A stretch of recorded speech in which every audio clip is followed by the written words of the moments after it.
Oh my God, And I'm he so used to glad you say, had this put pulled up. yourself in situations where you're not comfortable. Oh Play yeah, that's outside my of your favorite comfort saying. zone. That's my favorite saying. Taylor, you want to follow up? Yeah. So you're holding the autobiography of Malcolm X along with Alex Haley. I don't know how far you are into the book, but what's your biggest takeaway so far?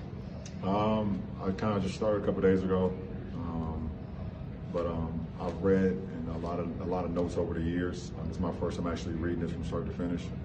Reading it from start, I just started. Just but... a very smart man.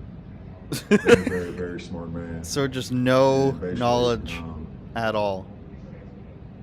His words in the 60s and what was going on is actually what's going on today still. Very, very, very smart man. Very smart.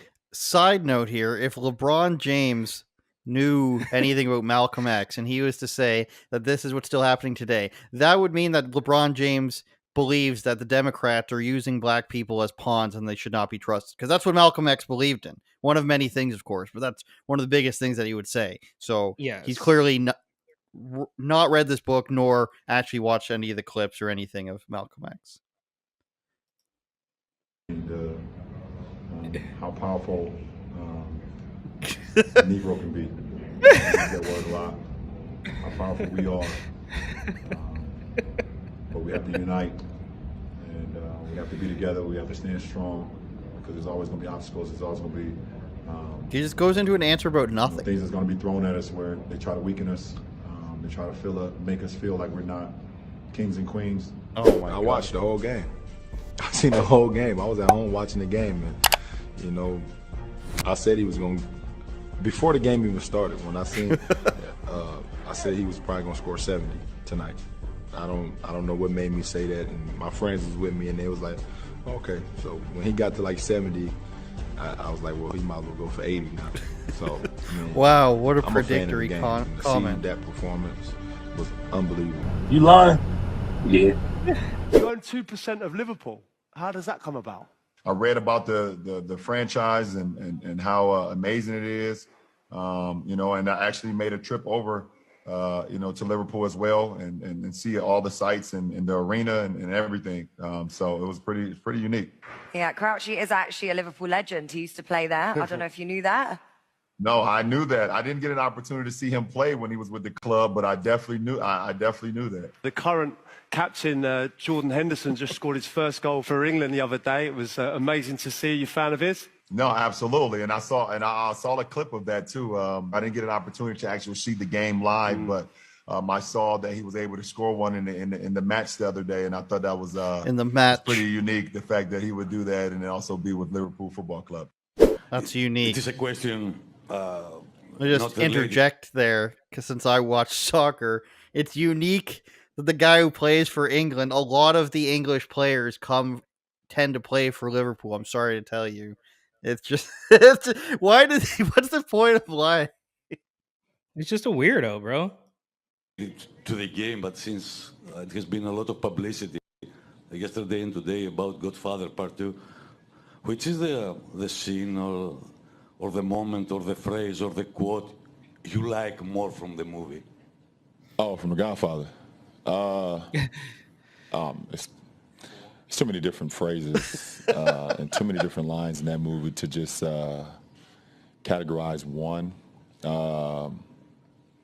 But which is the one which inspires you, represents you more? I mean, each movie is 9 hours long. I mean, what do you want me to do? So you didn't watch it? I mean, it's so many. I don't know. I'll let you pick one, and I'll roll with it. It's a great trilogy. When nobody contradicts what you're saying, no matter what, you probably don't know how stupid you sound sometimes. So, with all that, I'm really glad you had that pulled up, because that was unplanned. I mean, you had planned it. I just mentioned it off the cuff. But is this a guy? Now, we know. I think we can both agree that he's probably not going to be very hands-on if this transaction were to go through. Like, he's not going to be sitting in any board meetings or offices or actually trying to plan out how to, bring this company back from the dead. But even if he were, is a guy who is a known liar I mean, amongst his fans, basically. We're not talking these. Do you think that video was put together by a hard right-wing Trump supporter, DeSantis, conservative guy? No, bro. That's just internet, internet basketball fans and stuff who are constantly calling him out for always lying. So do we think that this guy is going to be good for any media outlet? Maybe, because it's par for the course already. We know that the media is constantly lying to us. So I guess in a weird way, it is an absolutely perfect fit. Yeah, it's just you can't see LeBron exactly being in the boardroom and making complex decisions on a media company. I mean, he might have ideas as to where it's gonna, what direction he wants it to go in, but like for a media company, on based on what the content they're gonna put out, this will easily get out of hand to the point where people will start putting in their political opinions, and he'll have no idea. Unless it's And look, like completely, we are non-political, this is what it's about, then you can't trust people. If there's leeway, if you put some, if they want to put in some social justice stuff, which he'll probably want to do, and that's how it gets out of control. And that's how it gets out of control at Vice. I mean, Vice used to be straight up documentaries about stuff, and then what happened to it? Look at what happens to everybody when there isn't control over it. It goes wild. Look at any outlet. well, I think, look, I'm gonna maybe defend LeBron a tiny bit here, and kind of like a look, bro. LeBron, the only thing he knows is basketball, right? I don't think he's ever actually had a legitimate thought about any of these positions that he's taken. I don't think he's ever, really looked into. I mean, you can see him lying about the book that he claims to be reading. He That's not doesn't the know only time. anything. No, of course. And then there's one I think where he was even holding it upside down or something crazy like that. Um, but look, he gets his talking points fed to him by, I don't know, maybe it's Maverick Carter, maybe it's I don't know where it comes from, but in a weird way, I don't think he is making he's not making any, not even as far as the complex acquisition is concerned, but anything outside of basketball, he's just fed. Like he doesn't know anything, bro. And I mean, I'm not in a not I'm not trying to insult the guy, but it's like, do you really think that he knows about anything with any sort of depth, even down to the shoes that he makes with Nike? Do you think he's sitting there, he might sit there with one weirdo Nike designer and say like, "Oh, I don't like this color." You know what I mean? Like, the only thing he knows is basketball. And again, I'm not trying to insult the guy. Like, he's obviously one of if not the greatest basketball players ever, and he doesn't need to know anything else. He's just, the rest of it's all pretend. It's all handed to him on a platter. This is what you think about this. This is what you think about that. And I don't think he's not sitting down on the couch reading a book and learning and surfing the internet and understanding about anything. No, he gets his talking points and he just rolls with it. That's it, bro. So he doesn't he and why should he? Right? Just I as think it was one months later that he was still like the on same the book. first 10 pages. Yeah, he's just holding it. I remember the upside down book. I'm just not being able to find it. Here's just another thing of Yeah, that might have been Photoshop. That might have been, I mean, he can't be that dumb, right? Like, to actually hold it upside down. So that could nobody have been. knows. Is this the same book over and over again? No, no, Hunger Games, Malcolm X, but he never made it past the first It's 5 or always 10 the first pages. few pages.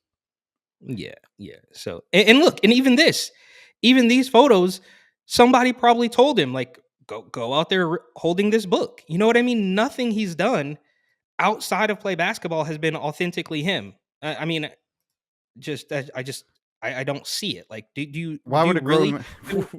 Go ahead. No, I mean, do you think he sits down and thinks about anything? Maybe his family, but he's not. You He's not know, eyeball deep in any of these issues like me and you are. He doesn't know anything about anything. well, first of all, why would a grown man read Hunger Games? Is question number one. Because somebody told him to. But I don't think LeBron James Told him thinks to that much pretend about to. basketball either, Eric. He was 6'8", 200 something pounds out of high school. He plays a power game, and the only improvement he's ever made to his game was shooting long distance. And that was what made Which him such a he good had to player. do because of Steph Curry. Well, he was a few years before Steph Curry, but his first year he couldn't shoot long range at all, and then he had to change. And it's not like he's this mastermind. He's not Michael Jordan. He's not Larry Bird. He's not Steve Nash. He's not He can't do his complex thing in the air as other dunkers like Vince Carter of his time, Jason Richardson, all these other guys who've come and gone. You don't see him make really fancy passes. I think this athleticism comes naturally to him. He's very, very good, of course. I could never do this. So neither could anyone other than like 5 other people in the world. But I don't think he's just this smart guy. And there's been plenty of players in sports that are not that smart guy. Linebackers in football, they're probably way smarter. I mean, they have to remember plays and everything. I'm just saying that, like, you're saying all he thinks about basketball. I bet you he doesn't just think about basketball. I bet you he thinks about how great he is and how cool he is.